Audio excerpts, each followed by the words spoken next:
प्रकारचे मानसिकता प्रवाह ज्या जो करते त्याची वर्कआउट करा ज्याच्या चलवतींना त्याची काय आणि संदर्भता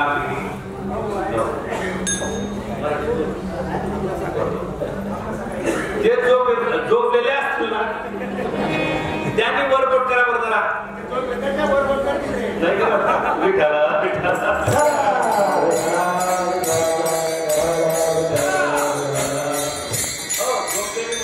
जागे व्हा बरं का जास्त नाही आपलं 10 मिनिटं कीर्तन नाही जास्त नाही सांगणार आपली सगळा ज्ञानी झाली बोलले सांगा गरज नाही या ठिकाणी सगळे इथून तिथून इतकं ज्ञान नुसतं बाहेर आहे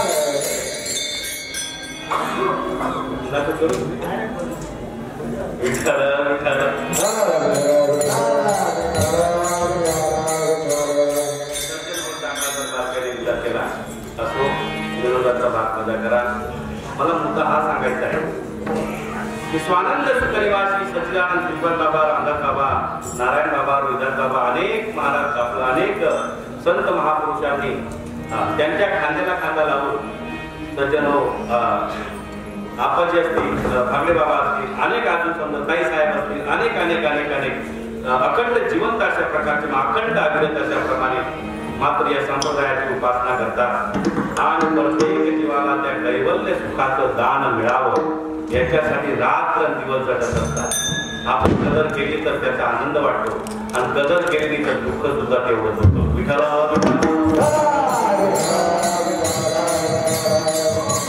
हे आपल्याला सोपं वाटतं सोपं हे इतकं सोपं नाहीच डोळ्यातून भ्रम काढून टाका डोक्यातून चांगला मार्गाने विचार केला हा मार्ग इतका सोपा नाही भक्ती ते कठीण सुळावरील होळी महाराज अतिशय तुम्हाला सांगतो भागवत असं सांगतो याच्यामध्ये चांगलं जर बारकाईने विचार केला तर हे वेद शास्त्र अगम्य सकळ देवासी अतिदुर्गम जेने मी उपदे पुरुषोत्तम ते हे भक्ती प्रेम रहस्य अगदी तुमच्या पडद्यापर्यंत आलंय अगदी चुलीजवळ भाकर टाकणारी माझी ताई असेल किंवा समजा दिवसभर काबाड व्यक्त करणारा माझा दादा असेल एकही मिनिट त्याला जर समजा बसण्यासाठी वेळ नसेल त्याला सुद्धा ज्ञान होईल त्याला सुद्धा ब्रह्मज्ञान होईल असं मोकळं तत्वज्ञान मात्र असं प्रफुल्लित जिव्हाळ्याचं तत्वज्ञान मात्र त्या ठिकाणी संतांनी आपल्या पदरात टाकलेलं आहे परंतु आपण त्याचा विनियोग योग्य प्रकारे जर केला तर निश्चितच मात्र आपल्या जीवनामध्ये आपल्याला सुखही प्राप्त होतो आणि होतच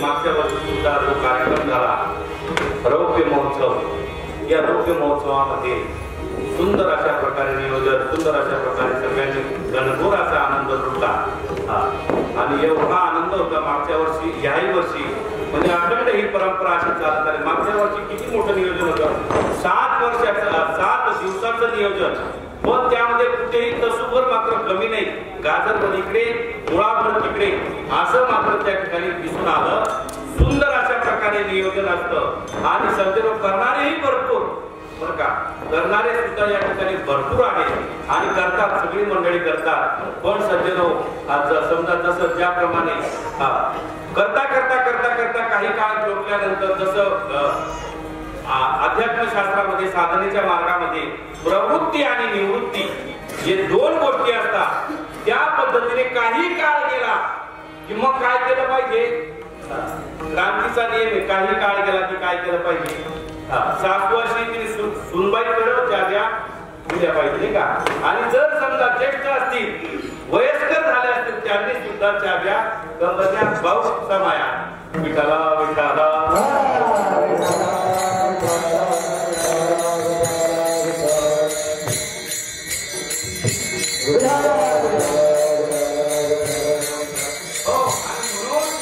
क्रांतीचा नियम आहे जर समजा तुम्ही दिल्या तर आनंदाची गोष्ट आहे नाही दिल्या ती काय भीती विठाला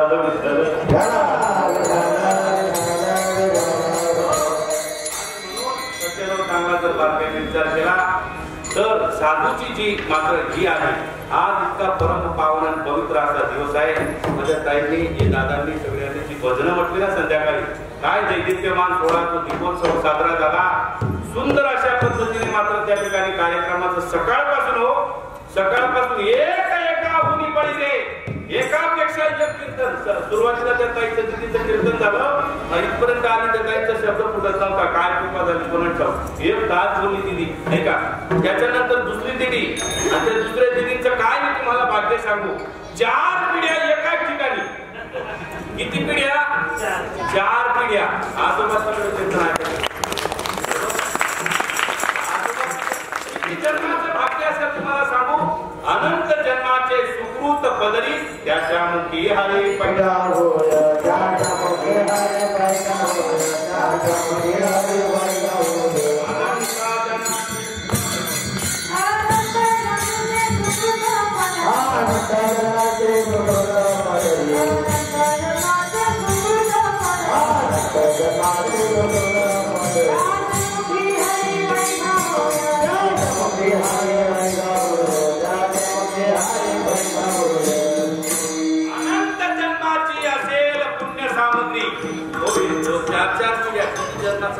विचार करा. हो दोघं जीव मात्र बघा ही कार्यक्रम सांगते. चाल म्हणतो ध्रुवपद धरतो आणि त्याच्या खांद्याला खांदा लावून आणि माझी ताई बाजूला उभी राहते. म्हणा तुम्ही म्हणा मी म्हणतो नाही का. अशा पद्धतीने तसेच आमचे बाबा अण्णाजी त्यांचंही तशाच प्रकारचं मात्र नियोजन. म्हणजे हे जे आहे हे कशा करता तर मात्र एक पिढी नाही आपल्या पुढच्या पिढ्या आणि मागच्या सगळ्या धरून निघतील इतकी ताकद हरिनामामध्ये. हे मात्र आपण प्रत्यक्ष अनुभवतो. प्रत्यक्ष मात्र हे आपल्या जीवनामध्ये आपण अनुभवत असतो. चांगला जर सज्जन बारकाईने विचार केला श्रीपाद बाबांनी मात्र कुठेही मात्र कमी आणि जास्त असं न भाव पाहता यारे यारे करू हरिनाम बाबाचा सागर भय नाही. कुणी या कसेही या प्रत्येकाला मात्र पदरात घेतलं आणि इतकं मोठं केलं तर काय मायने किती घ्या जास्त मोठे झाले ना नाही का. मी जरा लहान आहे पण गाव तेव्हा काय अडचण नाही. विचार बुद्धी घ्या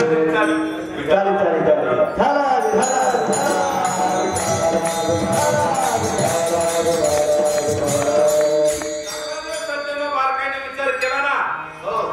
ज्यांनी जयासी ब्रह्म चढे हाता तोची जाणे सद्गुरूची पूज्यता इतराशी ही माईक वार्ता सहसा जाण केलेला.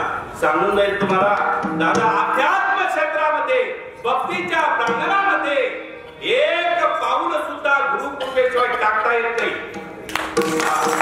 एक पाऊल आता टाकत असेल तर फलरूप होणार नाही.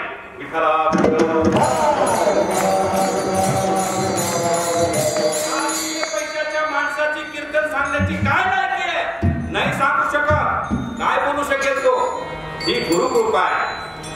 गुरुकृपा आहे. महाराज म्हणतात अवतारी माली दरिद्राची काय म्हणतात काय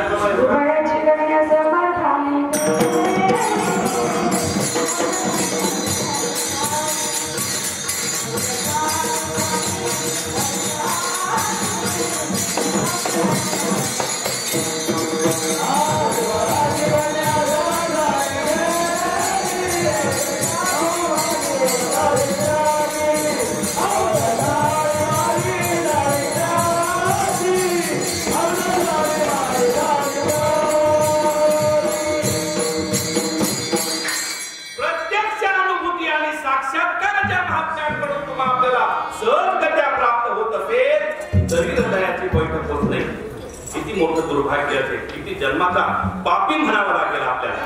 चांगला जर बायकाने विचार केला नाही जास्ती भक्ती तो हरीची न वजन महाराज अनंत वाचाळ बरळती बुरळ आणि दया कैसे गोपाळ तुम्हाला सांगतो कीर्तन केल्याने देव भेटत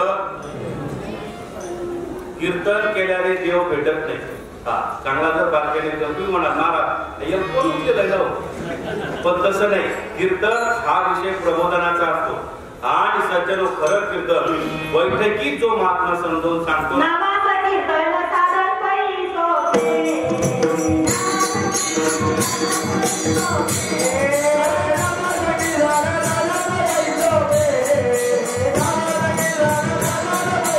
Yeah.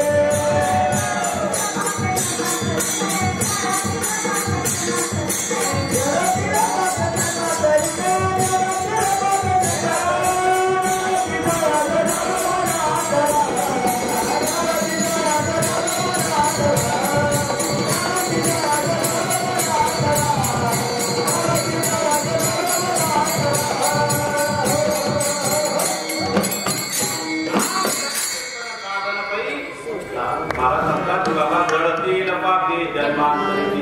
चांगलं जर सज्जन बारकाईने विचार केला तर महाराज म्हणतात बैठकीत जे समजावून सांगितलं जातं.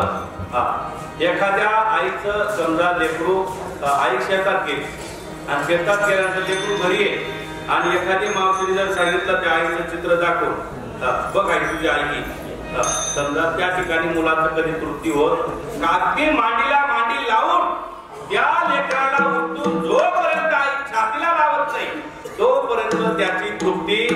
कीर्तन आयुष्यभर ऐकलं येडा वैद्यासाठी येडा. कीर्तन ऐकून ऐकून माणूस पागल होईल पागल, पण त्याला ज्ञान होऊ शकत. ज्ञान होण्यासाठी मायच पाहिजे.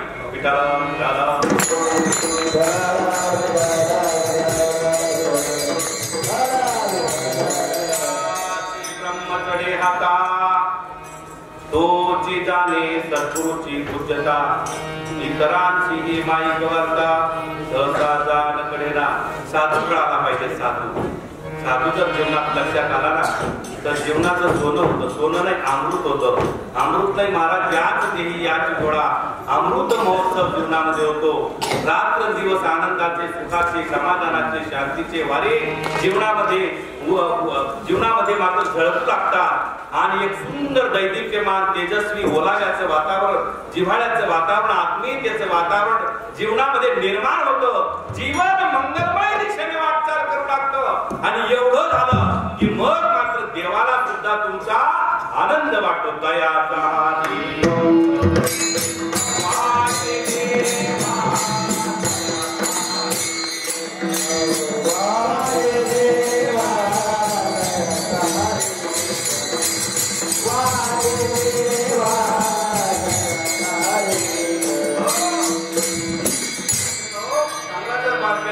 साधूची जी किमया आहे, साधूची जी किमया आहे, जी हातोटी, ती हातोटी भल्या भल्यांना कळत नाही.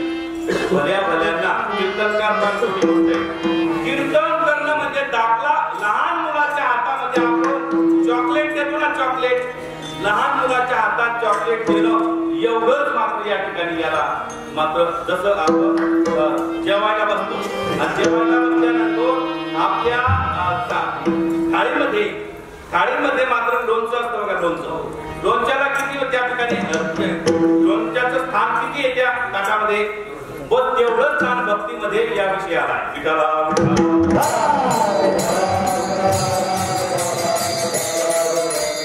हा जो समाज आहे, समाज हा भावना प्रधान आहे. आणि हा मात्र त्या ठिकाणी तेवढ्याच विषयाला पूर्ण मानतो आणि मात्र त्याची पिळवणूक होते. तो खऱ्या सुखाला वंचित होतो. त्याला खऱ्या सुखाचा निवाळा होत नाही आणि त्याचं जीवन मात्र त्या ठिकाणी उद्ध्वस्त होतं. आणि आजपर्यंत गणच माझ्या माहितीप्रमाणे जर पाहिलं ना तर फार मात्र त्या ठिकाणी अनुभवाला येतं. म्हणून सज्जनो या ठिकाणी मात्र बाबा नेहमी म्हणायचे एक गोष्ट की पाणी पिना गुरु करना जाना. आणि म्हणून मात्र महाराज म्हणतात की या ठिकाणी संत कळाले तर त्यांचा एकच शब्द पुरेसा आहे. मोठके गुरुमुखे उदयजत असे हृदयी स्वयंपतीयाचे प्रत्यक्ष भावो लागे तैसे अपैसयाची. कारण संतांची जी भूमिका आहे, संतांची जी जात आहे, ती जात मात्र त्या ठिकाणी महाराज म्हणतात त्यांच्या ठिकाणी प्रतीतीचा वाखारा आहे. जया प्रतीतीचा वाखारा पवारू होय चराचरा तो महात्मा धनुर्धरा दुर्लभवाती. हे समस्त ही श्री वासुदेव ऐसा प्रतीती रसाचा उतरा भाव भक्ता माझी राहो ज्ञानी या खोजी. चला ज्ञानोबा म्हणतात आत्मप्रकाशे चोखे जो आपण पाची विश्व देखे तो देहेची परब्रह्म सुखे मागू ये. अशा पद्धतीने महाराज म्हणतात की बाबा जर आपण मात्र साधू समजला जीवनामध्ये तर मात्र निश्चित जीवाचं कल्याण झाल्याशिवाय राहणार. ज्या दिवशी साधू भेटला, ज्या दिवशी जीवनात साधूचं पदार्पण झालं, त्या दिवशी मंगलाचं मंगल झालं. त्या दिवशी सगळ्या वाटा भक्तीच्या मोकळ्या झाल्या. गुरु वचने कुठली पहाट मोकळा प्रकाश झाला. अशा पद्धतीने साधूची ताकद आहे. तुम्हाला सांगू दादा, एका मुलीचं हरिजन समाजाच्या मुलीचं लग्न होतं आणि लग्न करायचं त्यावेळेला काढून त्याच्या उंबरठ्यावर आल्यानंतर मुलीने बापानं ठरवलं मुलगी आली लग्नाला, विचार पडला बापाला, या न्यायाने आणि बापाने वर शोधायला तयारी केली. समाज अनुसूचित असल्यामुळे त्या ठिकाणी प्रथा अशी होती की बोकड मारायची. कथाभाग तुम्हाला कल्पना आहे. बोकड मारायचे, 7-8 बोकड दावणीला बांधले आणि दावणीला बांधल्यानंतर त्या ठिकाणी आपल्या वडिलांना विचारते मुलगी, बाबा ऐका ना, हे सगळे काम म्हणून बांधले वा? तर बाप सांगतो आपल्या मुलीला, अगं येडे, उद्या तुझं लग्न ठरलंय आणि त्या रीतीनं सगळ्यांचा बळी दिला जाईल आणि भोजन पंगत होईल. रात्रीच्या रात्री तिने मात्र घर सोडल्यानंतर ऋषी गाठला, मातंग ऋषीच्या आश्रमावर सेवा केली. सगळ्यांना माहिती आहे, कथाभाग माहिती आहे. परंतु ती माय शबरी का म्हणून श्रेष्ठ ठरली हो? चांगला तर बारकाईने विचार केला. ज्या वेळेला मातंग ऋषींचं प्रारब्ध संपण्याच्या योगात आलं, बेतात आलं आणि मातंग ऋषीने एक शब्द वापरला, फक्त एकच गोष्ट सांगितली, शबरी माझं प्रारब्ध संपलंय, मी जाऊ शकतो, पण एक दिवस तुझ्या घरी राम येईल. एक दिवस तुझ्या घरी राम येईल. राम आएंगे.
तुझ्या झोपडीत एक दिवस राहिले.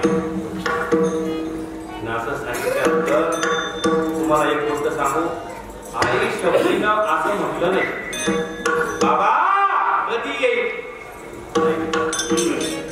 एकही शब्द विचारला नाही. माझ्या झोपडीत राम येईल आणि माझ्या झोपडीत आनंद होईल, बस एवढंच मात्र शबरीनं त्या ठिकाणी ग्राह्य धरलं. गुरु आज्ञा म्हणून आणि ती प्रतीक्षा करत राहिली करता कारुण्याच्या उंबरठ्यावर असलेली शबरी माय त्या ठिकाणी वृद्ध झाली. आणि वृद्ध झाल्यानंतर एक दिवस तो प्रसंग आला आणि प्रसंग आल्यानंतर शबरी माय म्हणते, किती आनंदी आनंद रे या झोपडीत माझ्या. जो आनंद राजाला महालात प्राप्त झाला नाही, तो आनंद आई शबरीला प्राप्त झाला झोपडीत प्राप्त. मला म्हणतात की मात्र कशा प्रकारचा आनंद प्राप्त झाला.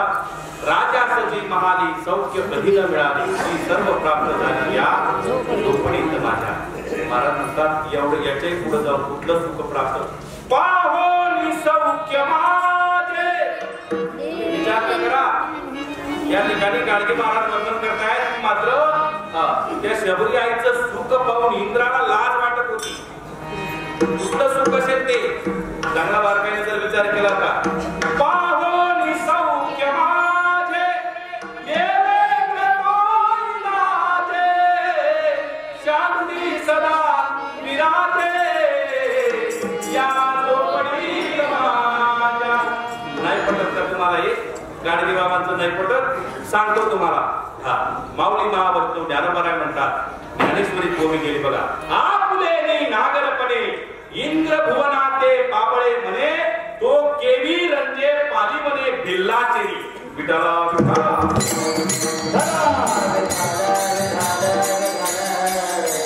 लक्षात येतंय का मला काय सांगायचंय? आपुले नागरपणे इंद्र भुवनाते पाबळे म्हणे इंद्र भुवनाते पाबळे म्हणे इतकं सामर्थ्य एक सत शिष्यामध्ये निर्माण होतो. गुरुची कृपा झाल्यानंतर एक सत शिष्यामध्ये इतकं सामर्थ्य निर्माण होतो इतकं सामर्थ्य निर्माण होतो त्याचं हृदय विश्वावर प्रेम करू शकेल इतकं पात्र बनतं.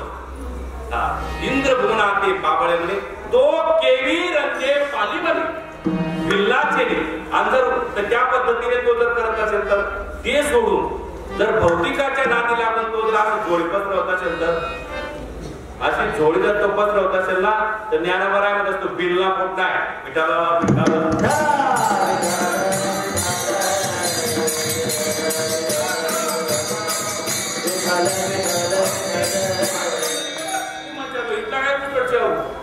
तो केवी रंजे पालीवने बिल्लाचे कुणासोबत ये ज्ञानोबरायांसोबत. आणि म्हणून कारण तेवढा अधिकार नाही बरं आपला हो अजिबात नाही. परंतु सज्जन ज्ञानोबराचे म्हणतात का तर ते मात्र या ठिकाणी तुम्हाला अनुवाद करून सांगतो.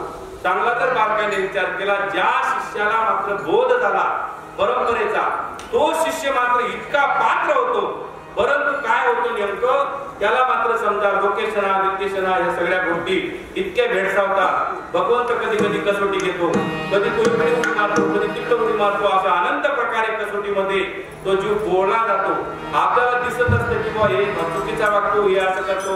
बऱ्याच वेळेला शंका टिकाव या मोठ्या मोठ्या काबरा असं वाटतं जो असं शंका निर्माण होते पण तसं नाही. चांगला जर बारकाईने विचार केला तर मात्र त्या ठिकाणी भगवंत ती लीला मात्र करत असतो. नवल अहंकाराची गोटी विशेष अज्ञानापाठी आणि सज्ञानाच्या झोंबे कंठी नाना संकटी अशा पद्धतीने आपण टेन्शन घ्यायचं अगदी आनंद भोगायचा मस्त होईल काय अशा पद्धतीने महाराज म्हणतात साधूचा बोध साधू बोध झाला काही चमडाला अनुभव कापुराची वाती उघडली होती काही समाप्ती झाली जयती. असं मात्र सज्जनो हरिदास मात्र जीवनामध्ये जर प्राप्त झाला कुठल्याही एखाद्या जीवाला जर हरिदास संत खऱ्या अर्थाने प्राप्त झाले संत भेटले हे कशावरून कळतो. चांगला जर बारकाईने विचार केला तर जीवनामध्ये संत आले हे कशाने कळतं कशाने कळतं बरोबर. जीवनामध्ये संत आले हे फक्त सज्जन महाराज गुरु प्रचितीनं आत्म प्रचितीनं आणि शास्त्र प्रचितीने ते रूढ होतं. आणि याच्यात एकही प्रचिती मात्र कमी अधिक असेल ना तर त्या ठिकाणी ती नाव थोडीशी अशी डगमग मात्र त्या ठिकाणी काय करत असते डोलत असते. म्हणून कीर्तन ऐकण्यापेक्षा महाराज म्हणतात जर जे थोरा मोठ्यांचं आहे जे मात्र आज आपल्या डोळ्याला दिसत आहेत आज ज्यांनी मात्र अनुभव घेतलेला आहे बाबांच्या खांद्याला खांदा लावून ज्यांनी परमार्थ मात्र त्या ठिकाणी दूर केलेला आहे हृदयामध्ये त्यांच्या मांडीला थोडं बसून बघा सज्जनो असा अनुभव येतो जसं एखादं पाणी वाहतं ना झऱ्याचं ते झऱ्याचं पाणी वाहता सकाळचे 4 वाजता संपवत त्या पद्धतीने मात्र त्यांचे विचार एकाहून एक असे वेगळे त्याच्यातून मात्र विचार आणि त्याच्यातून तो जीव मात्र त्या ठिकाणी दूर होत जातो. हळूहळू आम्ही ते राहिला बाजूला आणि दुसरंच करत सुटलो. आणि म्हणून सज्जनो मात्र ही जो वेळ दिसत नाही थोडाफार समजा याच्यामध्ये आपल्याला घोटाळे दिसून येतात मनामध्ये हे सगळं मात्र ते जे अनुसंधान आहे ते जे संतांनी शिकवलेलं ज्ञान आहे त्याच्यावर कुठंतरी आवरून येतं आणि म्हणून या गोष्टी आपल्याला दिसतात.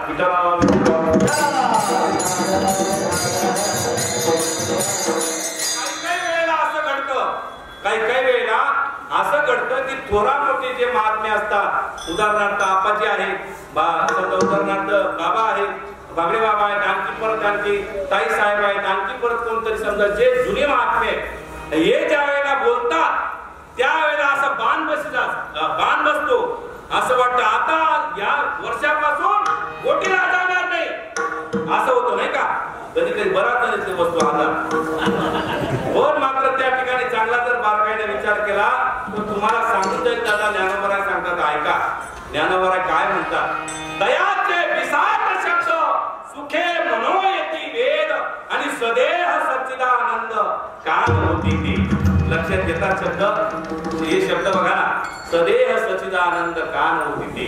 त्यांची शब्द हे मात्र काय आहे, ब्रह्मवाक्यच आहे. पाहुणे चांगला विचार केला, अनुग्रह नका देऊ.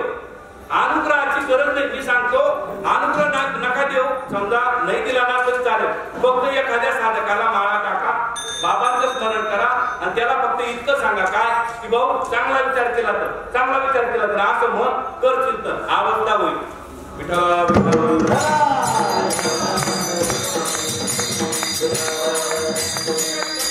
कमी ताकद समजता साधूची ताकद.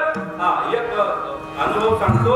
महाराज पोपट बाबा चकवे, घाटकोपरचे पोपट बाबा, एक वेळेला मात्र त्या ठिकाणी एका आजीबाईला त्यांनी अनुग्रह दिला. अनुग्रह दिल्यानंतर त्या आजीबाईने सांगितलं, आजीबाई अशा प्रकारे तुम्ही उच्चार करा. पण नेमकं गंमत अशी होती, आजीबाईचे पुढचे नेमके दोनदा नव्हते आणि बोलायला जायची आजीबाई हवा निघून जायची. तो उच्चार स्पष्ट व्हायचा. म्हणजे बाबा मला काय जमत, मला नाही जमत, बाबा मला हे जमत नाही. पण नाही जमत पण काही अडचण नाही, हा फोटो घे बाबांचा, हा फोटो ठेव आणि समोर पहा. आणि समोर पाहून एकटक नजरेने मात्र मनातल्या मनात म्हणत बाबा बाबा बाबा बाबा असं कर. आणि आजीबाईने सुरुवात केली. काही काळानंतर दोघांचं जाणं झालं. म्हणजे हे कोण सांगतंय, पोपट बाबा जे सांगतायत त्याच्यातून मी तुम्हाला सांगतोय. म्हणजे मी आणलंय कुठून तरी आणि ते तुमच्या समोर मांडतोय, म्हणजे संतांच आहे. तुका म्हणे शेष सेवेनं आवडी, अशा पद्धतीने मात्र. आणि त्या ठिकाणी ज्या वेळेला बाबा गेले, गहू पाकडत होती आजीबाई. गहू पाकडता पाकडता सूप फेकून दिलं, पळतच आली, कडकडून मिठी मारली. मला तुम्हाला हे सांगायचंय की जे तत्व नुसतं बाबा बाबा म्हणण्याने जर तयार होत असेल तर बाबांचे जे कीर्तन आहे, बाबांचं जे मात्र बोललं गेलेलं आहे, जे सत्संग झालेला आहे, त्याच्यातून 1000 ब्रह्मवाक्य साधकांसाठी मिळू शकते. इतकी ताकद आज त्या कीर्तनांमध्ये आहे. आणि मिळेल तर तिथूनच मिळेल, इतरत्र कुठेच काही मिळणार नाही. एका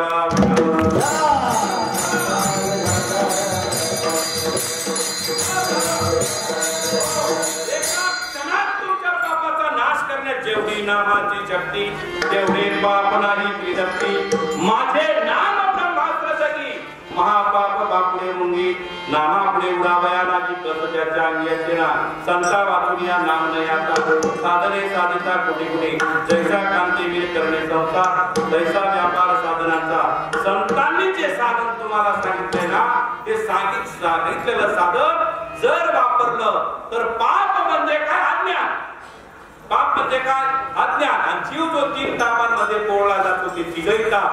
मात्र सज्जन महाराज म्हणतात चांगला जर दैन्य म्हणजे काय, गरिबी कुठली, भौतिकातली नाही, मना अंतःकरणातली गरिबी, हृदयाच्या ठिकाणची गरिबी. तुम्हाला सांगतो काही लोक श्रीमंत असून एकदम दीन असतात नाही का, आणि काही गरीब असून श्रीमंत असतात. दैन्य बघा, एखाद्या साधक काहीकडे तिच्या अंतःकरण जर विशाल असेल, 10 बाय 10 रूम असू द्या, 50 लोक जीव घालते आणि जाताना तिच्या डोळ्यातून ढसा असून निघतात. हे खरं श्रीमंतीचं लक्षण आहे. ही मनाच्या ठिकाणची जी गरिबी आहे ना, ती निघून जाते. कशामुळे जाते, हरिदासाची भेट जीवनात होती. अभंगाचं प्रथम